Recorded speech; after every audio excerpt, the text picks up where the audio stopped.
ಕಾಂಗ್ರೆಸ್ ಸರ್ಕಾರದಲ್ಲಿ ರಾಜ್ಯದ ಬೊಕ್ಕಸಕ್ಕೆ ಬರಬೇಕಾಗಿರೋ ಆದಾಯ ಕುಂಠಿತ ಆಗಿರೋದ್ರಿಂದ ಮತ್ತು ಆದಾಯವನ್ನು ಸರಿದೂಗಿಸುವಂಥ ದೃಷ್ಟಿಯಿಂದ ಇಲಾಖೆಗಳಲ್ಲಿ ಸರಿಯಾದಂಥ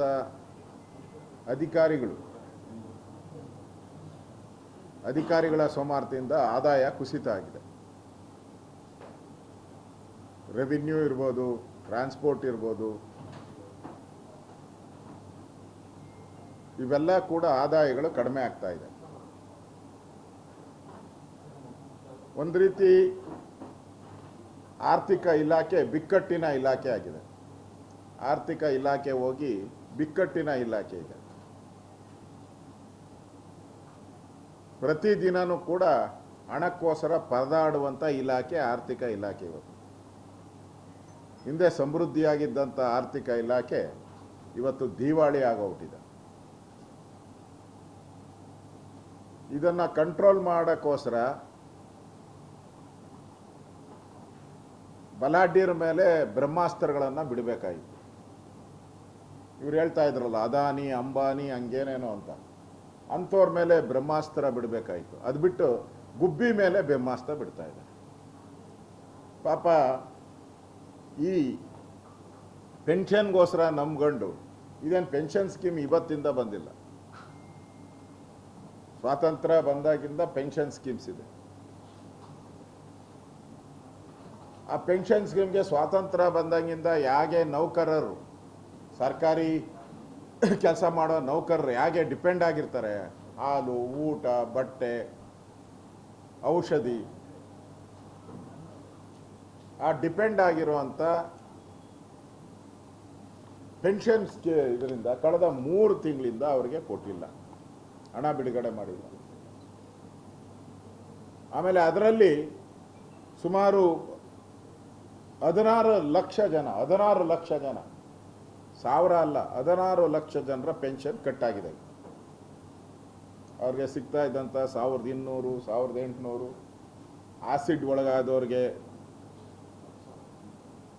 10,000 ರೂಪಾಯಿದ್ದು ನಾನು ಜಾಸ್ತಿ ಮಾಡಿದೆ. ಆ ಸಂದರ್ಭದಲ್ಲಿ ನಾನು ಮಿನಿಸ್ಟರ್ ಆಗಿದ್ದಾಗ 16 ಲಕ್ಷ ಜನರಿಗೆ ಕೊಕ್ಕೆ ಹಾಕಿದ್ದಾರೆ. ಈಗ ಪಾಪ ಈ 16 ಲಕ್ಷ ಜನ ಕೆಲವರೆಲ್ಲ ಎದ್ದು ಓಡಾಡೋಕ್ಕೂ ಆಗಲ್ಲ. ಪಾಪ ಹಳ್ಳಿಗಳಿಂದ ಬಂದು ಜಿಲ್ಲಾಧಿಕಾರಿ ಕಚೇರಿಗೆ ಅಲಿಯೋಕ್ಕೂ ಆಗದ ಪರಿಸ್ಥಿತಿಯಲ್ಲಿರುವಂಥವ್ರು, ಅವತ್ತಿನ ಅನ್ನಕ್ಕೆ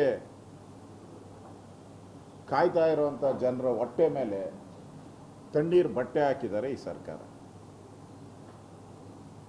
ಸರಿಯಾದಂಥ ಮಾಹಿತಿ ಕೊಟ್ಟು, ಅವರಿಗೆ ನೋಟಿಸ್ ಕೊಟ್ಟು, ಅವರಿಂದ ಸಮಜಾಯಿಸಿ ಪಡೆದು, ಅಥವಾ ಅಧಿಕಾರಿಗಳು, ರೆವಿನ್ಯೂ ಇನ್ಸ್ಪೆಕ್ಟರ್ ಅವ್ರ ಮನೆ ಬಾಗಿಲಿಗೆ ಹೋಗಿ ಸರ್ವೆ ಮಾಡಿ ಯಾವ ಕಾರಣಕ್ಕೋಸ್ಕರ ನೀನು ರದ್ದು ಮಾಡ್ತಾ ಇದ್ದೀರಿ ಅವನಿಗೆ ಮಾಹಿತಿ ಕೊಟ್ಟು ರದ್ದು ಮಾಡಿದರೆ ಅದು ಲೀಗಲ್. ಅದು that is a legal process. ಅದು ಏಕಾಏಕಿ ನೀವು 16 ಲಕ್ಷ ಜನನ ಮಾಡಿದ್ದೀರಿ ಅಂದರೆ ಈ ಸರ್ಕಾರ ಯಾವುದು ಆದ್ಯತೆ, ಗ್ಯಾರಂಟಿಗಿಂತ ಆದ್ಯತೆ ಯಾವುದು? ಪೆನ್ಷನ್. ಫಸ್ಟ್ ಪ್ರಿಫರೆನ್ಸ್ ಯಾವುದು? ಪೆನ್ಷನ್. ಅದಾದಮೇಲೆ ನಿಮ್ಮ ಗ್ಯಾರಂಟಿ.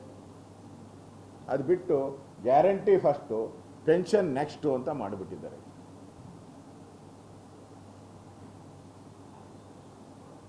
ಮತ್ತೆ ಸರ್ಕಾರಕ್ಕೆ ದಿಢೀರಂತ ಹೆಂಗೆ ಇದು ಜ್ಞಾನೋದಯ ಆಗೋಯ್ತು. ಇದು ಅಲ್ಲ ಪೆನ್ಷನ್ದು.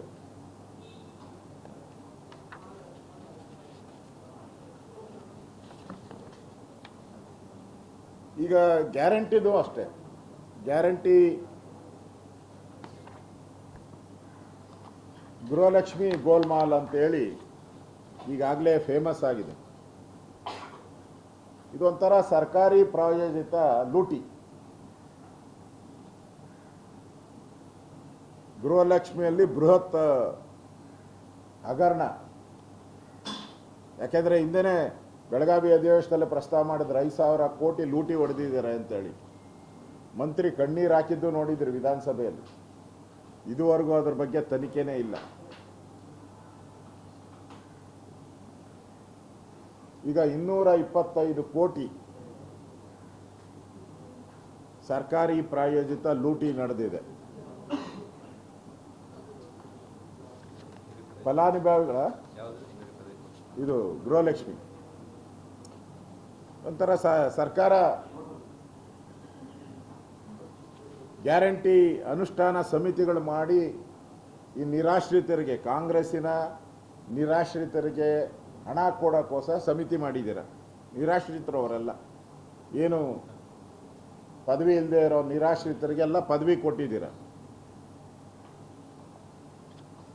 ಇಷ್ಟೊಂದು 225 ಕೋಟಿ ಅಕ್ರಮ ಅಂತ ಈಗ ಅಧಿಕಾರಿಗಳೇ ಹೇಳ್ತಾ ಇದ್ದಾರೆ.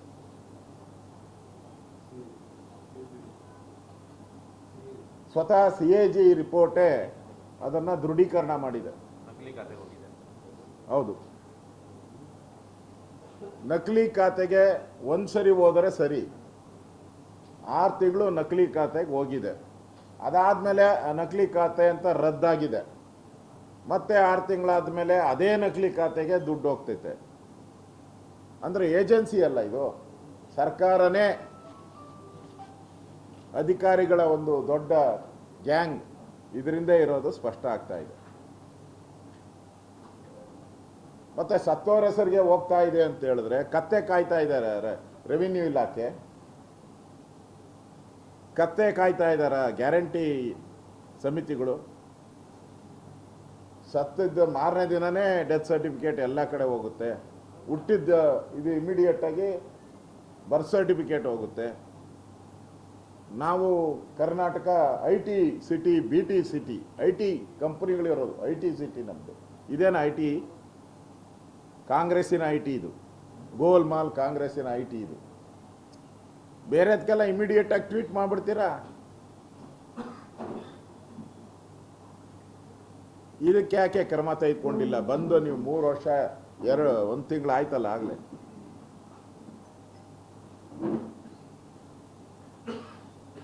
ಮತ್ತು ನಿಮ್ಮ ಡೇಟಾ ಏನು ವ್ಯವಸ್ಥೆ ನೋಡ್ತಾರಲ್ಲ, ಡೇಟಾ ಅದೇನು ಸತ್ತೋಗಿದೆಯಾ? ಇಲಾಖೆಯಲ್ಲಿರೋ ಡೇಟಾ ಡಿಪಾರ್ಟ್ಮೆಂಟು ಏನು ಸತ್ತೋಗಿದೆಯಾ?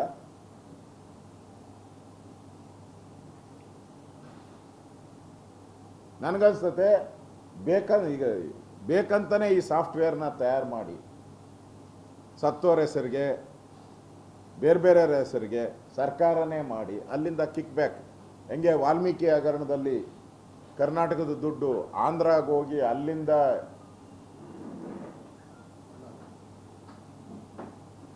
ವೈನ್ ಸ್ಟೋರ್ಗಳಿಗೆ, ಪೆಟ್ರೋಲ್ ಬಂಕ್ಗಳಿಗೆ ಹೋಗಿ ಹೆಂಗೆ ದುಡ್ಡು ಬಳ್ಳಾರಿಗೆ ಹೋಯ್ತು ಅನ್ನೋದು ಈಗ ಜಗಜ್ಜಾಹಿರಾತ. ಇದೂ ಹಂಗೆ ದೊಡ್ಡ ಸ್ಕ್ಯಾಂಡಲ್ ಇದು. ನನಗನ್ಸ್ತದೆ ಇದು ದೊಡ್ಡ ಸೈಬರ್ ವಂಚನೆ, ಇದು ಸೈಬರ್ ಕ್ರೈಮ್ ವಂಚನೆ. ಇದು ಕೂಡಲೇ ಸರ್ಕಾರ SIT ಮಾಡಬೇಕು ಅಂತೇಳಿ ಆಗ್ರಹವನ್ನು ಮಾಡ್ತಾ ಇದ್ದೀನಿ. SIT ಮಾಡಬೇಕು. ಯಾಕಂದರೆ 225 ಕೋಟಿ CAG ರಿಪೋರ್ಟು ಬಂದಿದೆ. CAG ಇದ್ರ ಬಗ್ಗೆ ಕ್ರಮಕ್ಕೆ ಆಗ್ರಹ ಮಾಡಿದ್ದಾರೆ. CAGಯಲ್ಲಿ ರಿಪೋರ್ಟಲ್ಲಿ ಬಂದಿದೆ.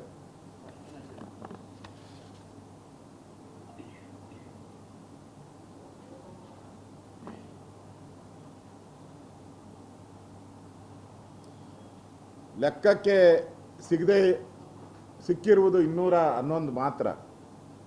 ಇಲ್ಲಿ 211 ಲಕ್ಷ ಮೃತ ಫಲಾನುಭವಿಗಳು ಲೆಕ್ಕಕ್ಕೆ ಸಿಕ್ಕಿರೋದು. 2.11 ಸಾರಿ 2.211,000. ಇನ್ನೂ 77,376 ಈ ದತ್ತಾಂಶ ಇನ್ನೂ ಸಿಗ್ತಾನೆ ಇಲ್ಲ. ಮತ್ತು ಈ ಡೇಟಾನ ಅಕ್ರಮ ಮಾಡಿರೋರ ಬಗ್ಗೆ ಏನು ಕ್ರಮ ತೆಗೆದುಕೊಳ್ತೀರಾ?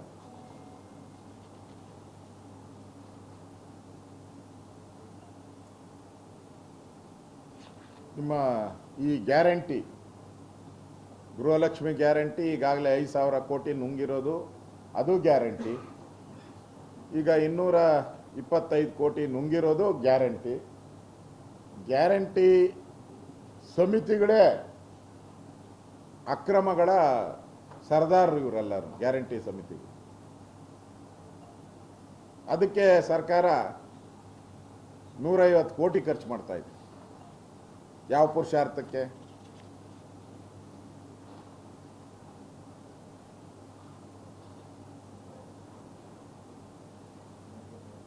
ಅದರಿಂದ ಈಗ ಸರ್ಕಾರ ಮತ್ತೆ ಮರುಪರಿಶೀಲನಾ ಅರ್ಜಿ ಅಂತು ತೊಗ್ಲಕ್ ದರ್ಬಾರ್ ಸೇಮ್ ಅದೇ.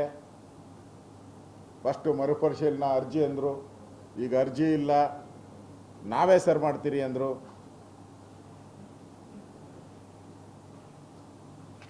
ಅಂದರೆ ಇವೆಲ್ಲ ಗೋಲ್ಮಾಲ್.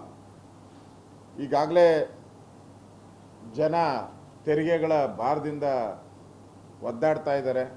ವಿದ್ಯುತ್ ಶುಲ್ಕ ಏರಿಕೆ ಮಾಡಿದ್ದೀರಾ, ಸ್ಟ್ಯಾಂಪ್ ಡ್ಯೂಟಿ ಏರಿಕೆ ಮಾಡಿದ್ದೀರಾ, ಆಸ್ಪತ್ರೆ ಶುಲ್ಕ ಏರಿಕೆ ಆಗಿದೆ, ಬಸ್ ಟಿಕೆಟ್ ಏರಿಕೆ ಮಾಡಿದ್ದೀರಾ, ಕಸದ ಶುಲ್ಕ ಜಾಸ್ತಿ ಮಾಡಿದ್ದೀರಾ, ನಂದಿನಿ ಹಾಲು ತುಪ್ಪ ಎಲ್ಲ ಜಾಸ್ತಿ ಮಾಡಿದ್ದೀರಾ. ಅಂದರೆ ಗೋಲ್ಮಾಲ್ ಮಾಡೋಕ್ಕೆ ನಿಮ್ಮ ಈ ಗ್ಯಾರಂಟಿಯನ್ನು ಉಪಯೋಗ ಮಾಡಿರೋದು ಸ್ಪಷ್ಟ ಕಾಣ್ತಾ ಇದೆ. ಓಕೆನಾ? ಇನ್ನು ಭಾಳ ಕರ್ನಾಟಕ ಹಳೆ ಮೈಸೂರಿಗೆ ಸಂಬಂಧಪಟ್ಟಂತೆ ನಮ್ಮ KRS ಡ್ಯಾಮಲ್ಲಿ ನೀರಿನ ಮಟ್ಟ ಕುಸಿತಾ ಬರ್ತಾ ಇದೆ ಡೈಲಿ.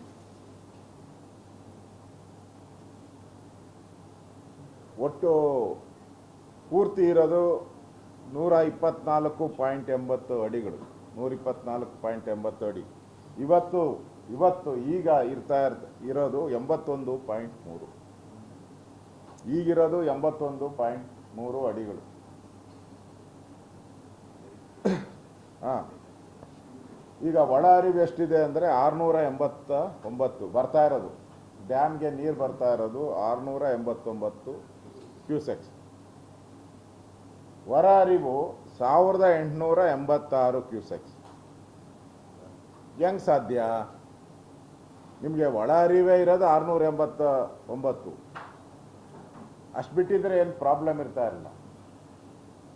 1886 ಕ್ಯೂಸೆಕ್ಸು ನೀವು ಆಚೆ ಬಿಡ್ತಾ ಇದ್ದೀರಾ, ನದಿಗೆ ಬಿಡ್ತಾ ಇದ್ದೀರಾ, ಅಂದರೆ ತಮಿಳ್ನಾಡಿಗೆ ಬಿಡ್ತಾ ಇದ್ದೀರಾ. ಮತ್ತೆ ಬೆಳೆಗಳಿಗೆ ನೀರು ಕೊಡಲ್ಲ ಅಂತ ಈಗಾಗಲೇ ಹೇಳ್ಬಿಟ್ಟಿದ್ದೀರಾ, ನಾಲೆಗಳಿಗೆ ನೀರು ಕೊಡಲ್ಲ ಅಂತ ಈಗಾಗಲೇ ಅನೌನ್ಸ್ ಮಾಡಿಬಿಟ್ಟಿದ್ದೀರಾ. ಅರ್ಧ ಬೆಳೆ ಬಂದು ರೈತರು ಸಂಕಷ್ಟದಲ್ಲಿದ್ದಾರೆ, ಹೋರಾಟ ಮಾಡ್ತಾ ಇದ್ದಾರೆ, ಪ್ರತಿಭಟನೆ ನಡೀತಾ ಇದೆ ಮಂಡ್ಯ ಆ ಭಾಗಗಳಲ್ಲಿ. ನೀರು ಕೊಡಿ ನೀರು ಕೊಡಿ ನೀರು ಅಂತೇಳಿ ನೀವು ಅವ್ರಿಗೂ ನೀರು ಕೊಡ್ತಾ ಇಲ್ಲ, ನಾಲೆಗಳಿಗೂ ನೀರು ಬಿಡ್ತಾ ಇಲ್ಲ. ಈಗ 1886 ಕ್ಯೂಸೆಕ್ಸ್ ಎಲ್ಲಿ ಹೋಗ್ತಾ ಇದೆ ನೀರು? ಕದ್ದು ಮುಚ್ಚಿ ತಮಿಳ್ನಾಡಿಗೆ ಬಿಡ್ತಾ ಇದ್ದೀರಾ. ಈಗಾಗಲೇ ಪತ್ರಿಕೆಯಲ್ಲೂ ಬಂದಿದೆ, ಮಂಡ್ಯದಲ್ಲೂ ಬರ್ತಾ ಇದೆ. ಕದ್ದು ಮುಚ್ಚಿ ತಮಿಳ್ನಾಡಿಗೆ ನೀವು ಬಿಡಬೇಕಾಗಿರೋ 9.19 TMC ಈ ಸಮಯದಲ್ಲಿ ಜೂನ್ ತಿಂಗಳಲ್ಲಿ ಅವ್ರು ಬಿಡುಗಡೆ ಮಾಡಬೇಕಾಗಿರೋದು ಕರ್ನಾಟಕ 9.19 TMC ಬಿಡುಗಡೆ ಮಾಡಬೇಕಾಗಿರೋದು.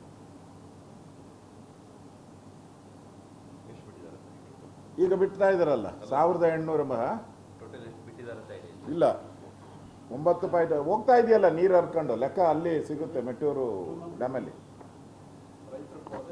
ಹಾಂ, ರೈತರು ಕೊಡದೆ ಅಲ್ಲಿ ಬಿಡ್ತಾ ಇದ್ದಾರೆ, ಅಂದರೆ ಕದ್ದು ಮುಚ್ಚಿ ಬಿಡ್ತಾ ಇದ್ದಾರೆ.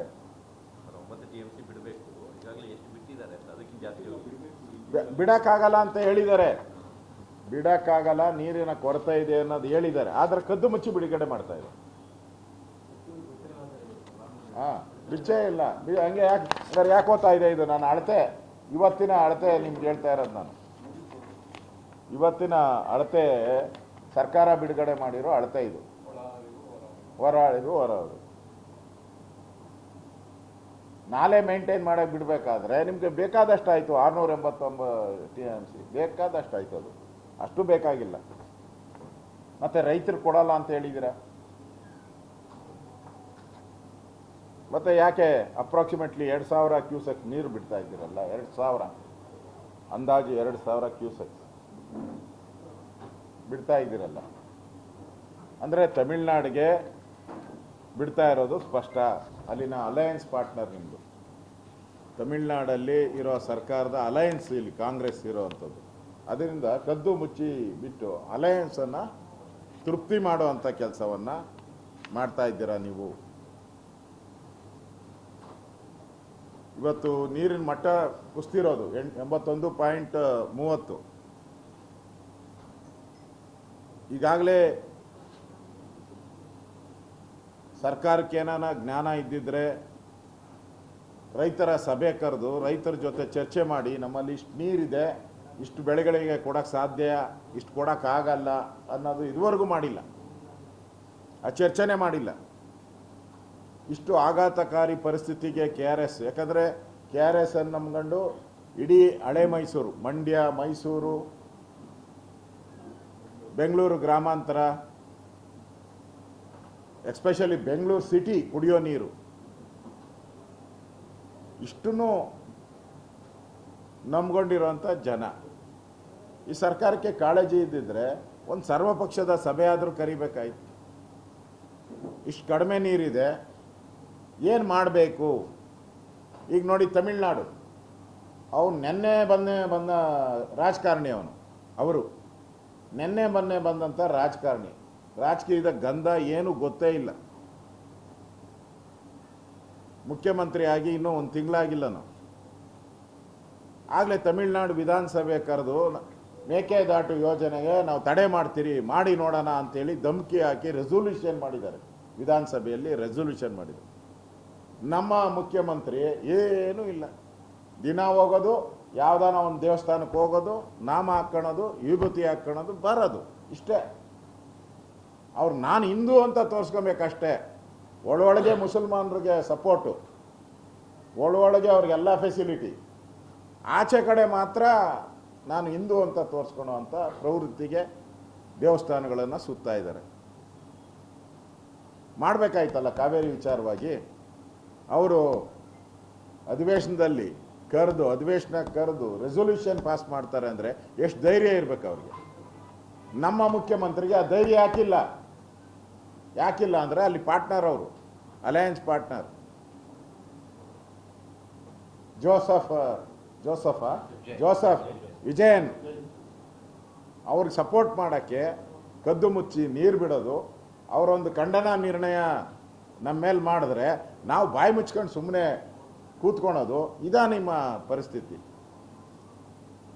ಕರೀರಿ ಸರ್ವಪಕ್ಷದ ಸಭೆ, ಚರ್ಚೆ ಮಾಡಬೇಕಲ್ಲ.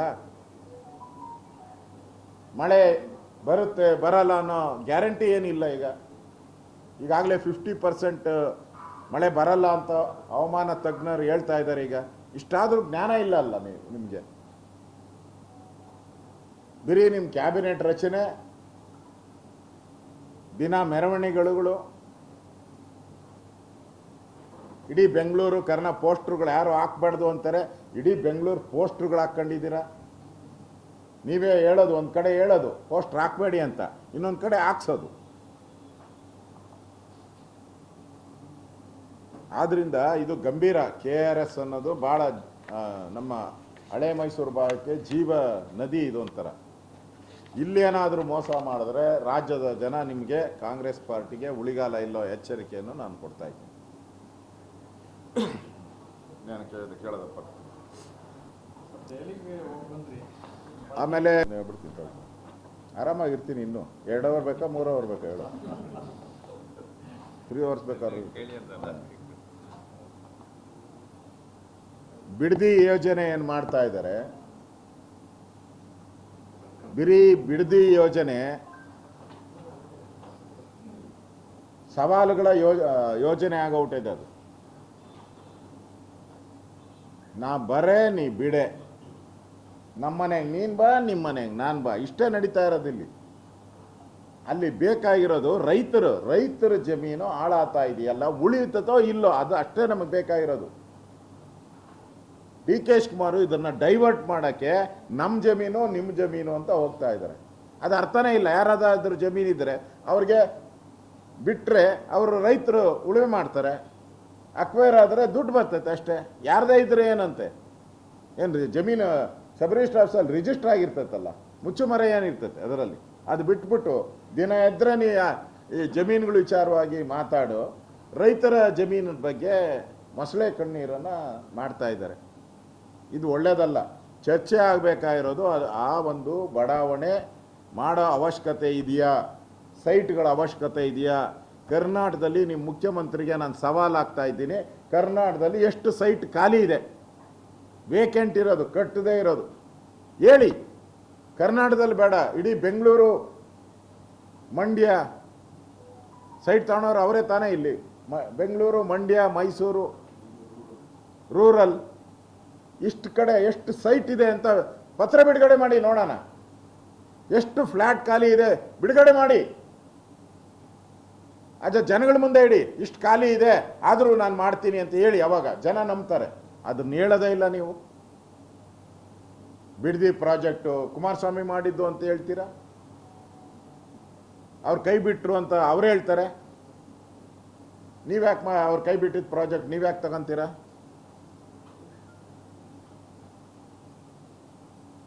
ಅದರಿಂದ ಈ ಬಿಡದಿ ವಿಚಾರವಾಗಿ ನಾನು ನಮ್ಮ ಅಧ್ಯಕ್ಷರ ಜೊತೆ ನಿನ್ನೆ ದೆಹಲಿಯಲ್ಲಿ ಕೂತು ಚರ್ಚೆ ಮಾಡಿದ್ದೀರಿ.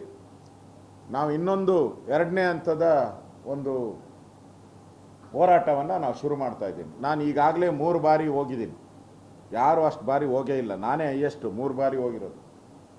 3 ಬಾರಿ ನಾನು ಹೋಗಿದ್ದೀನಿ ವಿರೋಧ ಪಕ್ಷದ ನಾಯಕನಾಗಿ. 2ನೇ ಹಂತದ ನಮ್ಮ ಹೋರಾಟ ನಾವು ಶುರು ಮಾಡ್ತಾ ಇದ್ದೀರಿ. ಬಿಡದಿಯಲ್ಲಿರ್ಬೋದು ಮತ್ತು ಬೆಂಗಳೂರು ಎರಡೂ ಕಡೆ ಹೋರಾಟ ನಾವು ಮಾಡ್ತೀವಿ. ಬಿಡದಿಯಲ್ಲೂ ಹೋರಾಟ ಮಾಡ್ತೀರಿ, ಬೆಂಗಳೂರಲ್ಲೂ ಹೋರಾಟ ಮಾಡ್ತೀರಿ. ಇದು ರಾಜ್ಯದ ರೈತರ ಪ್ರಶ್ನೆ. ಇದು ಬಿಡದಿ ರೈತರ ಪ್ರಶ್ನೆ ಅಲ್ಲ, ಇದು ಇಡೀ ರಾಜ್ಯದ ರೈತರ ಪ್ರಶ್ನೆ. ಶುರು ಮಾಡ್ತೀರಿ, ಮಾತಾಡಿದಿರಿ, ಯಾವಾಗ ಮಾಡಬೇಕು ಡೇಟು ಎಲ್ಲ ಅನೌನ್ಸ್ ಮಾಡ್ತೀರಿ. ನಾನು ಹೇಳ್ದಲ್ಲ, 2 ಕಡೆ ಬಿಡದಿಯಲ್ಲಿ ಒಂದು, ಬೆಂಗಳೂರಲ್ಲಿ ಒಂದು, ಯಾವ ರೀತಿ ಹೋರಾಟ ಅನ್ನೋದು ಮುಂದೆ ನಾವು ಒಬ್ಬೊಬ್ಬರು ಮಾತಾಡಿ. ಯಾರು ಯಾರು ಯಾವುದು ಇಲ್ಲ ನಮ್ಮಲ್ಲಿ ಆ ಥರದ್ದು. ಈಗ ತೀರ್ಮಾನ ಮಾಡ್ತೀರಿ. ಒಂದು ರೌಂಡ್ ಚರ್ಚೆ ಆಗಿದೆ ಏನು ಮಾಡಬೇಕು ಅನ್ನೋದು. ಬೆಂಗಳೂರಲ್ಲಿ ಹೆಂಗೆ ಹೋರಾಟ ಮಾಡಬೇಕು, ಒಂದು ದಿನ ಪೂರ್ತಿ ಓಡಾಟ ಸಾಂಕೇತಿಕ ಬಿಟ್ಟು ಒಂದು ದಿನ ಪೂರ್ತಿ ಹೋರಾಟ ಮಾಡಬೇಕಾ ಅನ್ನೋದು ಚರ್ಚೆ ಮಾಡ್ತಾ ಇದೆ. ಮತ್ತು ಬಿಡದಿಯಲ್ಲಿ ಏನು ಹೋರಾಟ ಮಾಡಬೇಕು ಇದನ್ನು ಚರ್ಚೆ ಮಾಡ್ತಾ ಇದೆ. ಅದನ್ನು ತೀರ್ಮಾನ ಮಾಡ್ತೀರಾ. ಆಮೇಲೆ ಏನು ಡಿಲೇ, ಇದು ನಿರಂತರ ನಡೀತಾನೆ ಇರ್ತದೆ. ಏನು ಪ್ರಾಜೆಕ್ಟೇ ಏನೇನು ಶುರುವಾಗಿಲ್ಲ.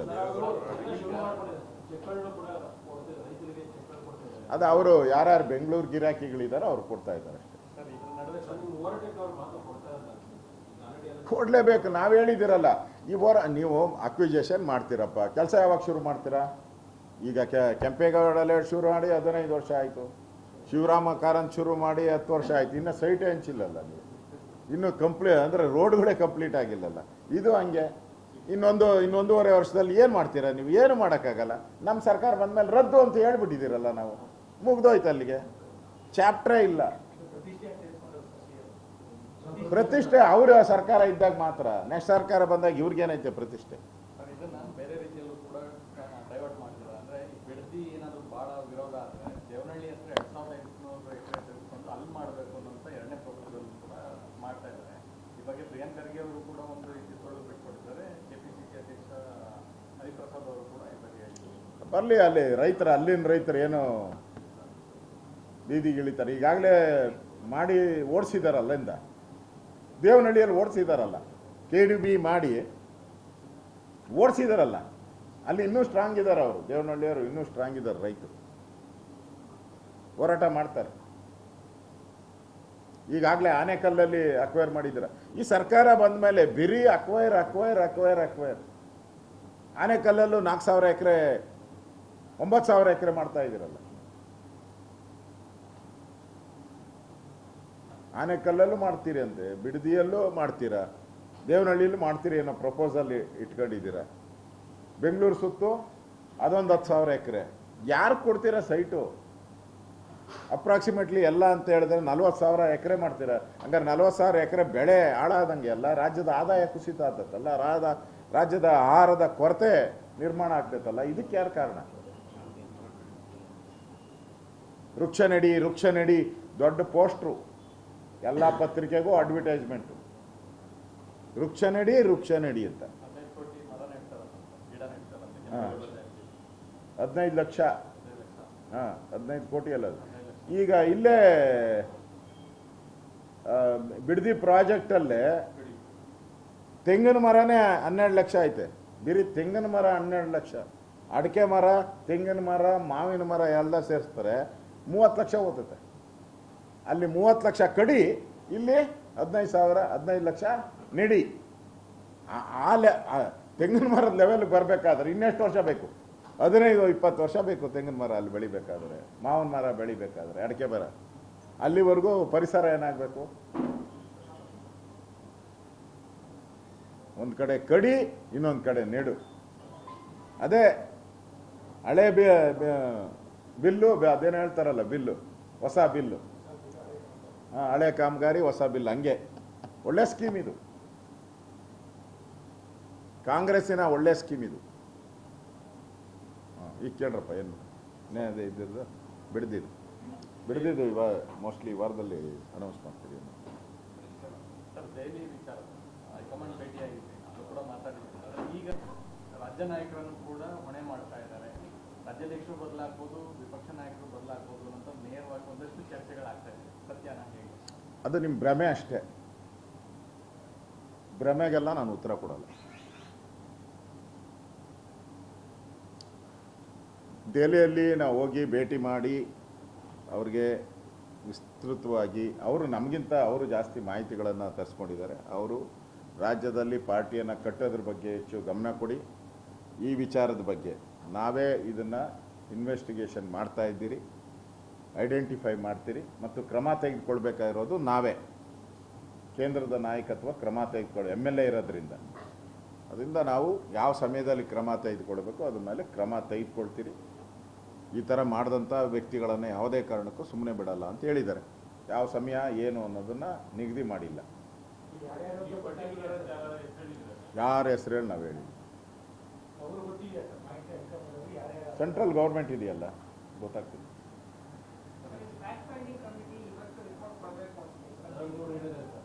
ಕೊಡಲಿ ಅವರು, CT ರವಿ ಅವರು ನನ್ನ ಹತ್ರನೂ ಮಾತಾಡಿದ್ದಾರೆ, ಕೊಡ್ತಾರೆ, ಕೊಡಲಿ.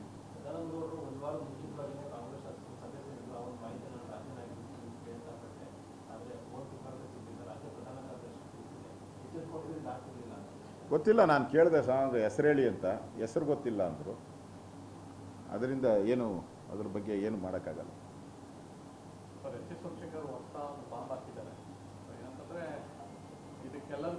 ನಮ್ಮ ಪಾರ್ಟಿ ಅಲ್ಲದೆ ಇರೋರ ಬಗ್ಗೆ ನಾನು ರಿಯಾಕ್ಟ್ ಮಾಡಲ್ಲ.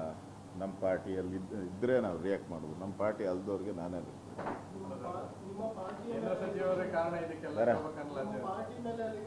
ಅವ್ರು ನಮ್ಮ ಕೇಂದ್ರದ ನಾಯಕರು, ಅವ್ರು ಏನು ಹೇಳಿದಾರೋ ಅದು ಕರೆಕ್ಟ್ ಇರ್ತದೆ.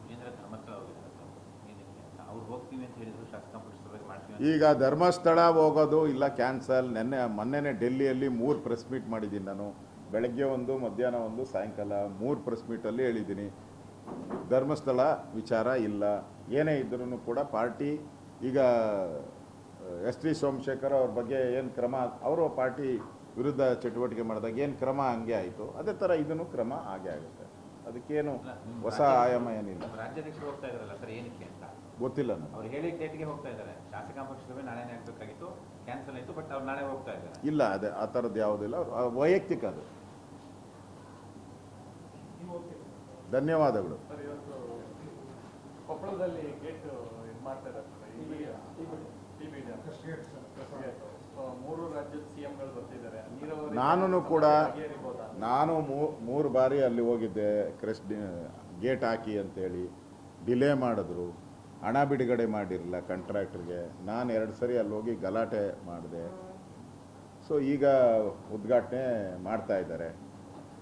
ಹಣ ಬಿಡುಗಡೆ ನಾನು ಡಿಮ್ಯಾಂಡ್ ಮಾಡಿದವನು ನಾನು, R ಅಶೋಕ 3 ಬಾರಿ ಹೋಗಿದ್ದೆ. ಡಿಮ್ಯಾಂಡ್ ಮಾಡಿದವನು ನಾನು, ಹಣ ಬಿಡುಗಡೆ ಮಾಡಿದ್ದು ಸಿದ್ದರಾಮಯ್ಯನವರು.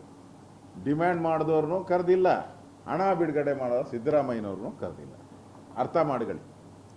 ಈಗಲಿಂದನೇ ಸಿದ್ದರಾಮಯ್ಯನವ್ರಿಗೆ ಕೊಡೋಕ್ಕೆ ಏನೇನು ಬೇಕೋ ಎಲ್ಲ ಕೆಲಸವನ್ನು ಕಾಂಗ್ರೆಸ್ ಅವರು ಮಾಡ್ತಾಯಿದ್ದಾರೆ, DK ಶಿವಕುಮಾರ್ ಮಾಡ್ತಾಯಿದ್ದಾರೆ. ಅಟ್ಲೀಸ್ಟ್ ಕರ್ಟಸಿಗಾದರೂ ಸಿದ್ದರಾಮಯ್ಯನವ್ರನ್ನ ಕರೆದಿಲ್ಲ. ಹಣ ಬಿಡುಗಡೆ ಮಾಡಿ ಆ ಗೇಟ್ ಟೆಂಡರ್ ಇರ್ಬೋದು, ಎವ್ರಿಥಿಂಗ್ ಸಿದ್ದರಾಮಯ್ಯನವ್ರು ಮುಖ್ಯಮಂತ್ರಿ ಆಗಿದ್ದಾಗ ಕರೆಯೋದು. ಸೌಜನ್ಯಕ್ಕಾದರೂ ಕರೆಯುವಂಥ ಒಂದು ಕೆಲಸವನ್ನು ಮಾಡಬೇಕಾಗಿತ್ತು. ಅವರು ಮಾಜಿ ಮುಖ್ಯಮಂತ್ರಿ ಮತ್ತು MLA ಇರೋದ್ರಿಂದ ಏನು ಪ್ರೋಟೋಕಾಲ್ ಸಮಸ್ಯೆ ಬರ್ತಾ ಇರಲಿಲ್ಲ. ಆದರೆ ಖರೀದೇ ಮಾಡ್ತಾ ಇರೋದು ಅದು ಯಾವುದೇ ಪಾರ್ಟಿ ಇರ್ಬೋದು, ಖರೀದೇ ಮಾಡ್ತಾ ಇರೋವಂಥದ್ದು ಸಿದ್ದರಾಮಯ್ಯನವ್ರಿಗೆ ಮೂಲೆ ಗುಂಪು ಮಾಡೋಕ್ಕೆ, ಮೂಲೆ ಗುಂಪು ಮಾಡಿದ್ದಾರೆ, ಮೂಲೆ ಗುಂಪು ಆಗಿದ್ದಾರೆ ಅನ್ನೋದಕ್ಕೆ ಇದಕ್ಕಿಂತ ಸಾಕ್ಷಿ ಬೇರೆ ಇಲ್ಲ. Mister DK Shivakumar. ಇನ್ನಷ್ಟು ಹೆಚ್ಚಿನ ಮಾಹಿತಿಗಾಗಿ ಫಾಲೋ ಮಾಡಿ ಬ್ರಿಗೇಡ್ ನ್ಯೂಸ್ ಕನ್ನಡ.